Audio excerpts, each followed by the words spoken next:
দেখেন এই আলের লাগানো পেঁয়াজ কি রকম হওয়া হয়েছে, সেই দেখার মতো হয়েছে দেখেন।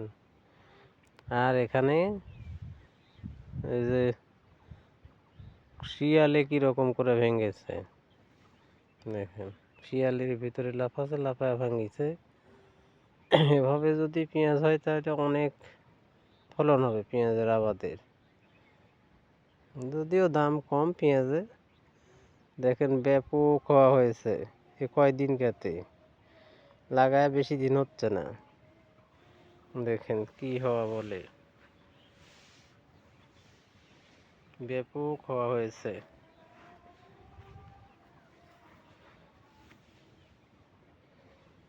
যারা পেঁয়াজের আবাদ করেন তারা দেখেন কি সুন্দর হয়েছে পেঁয়াজের আবাদ। আসসালামু আলাইকুম।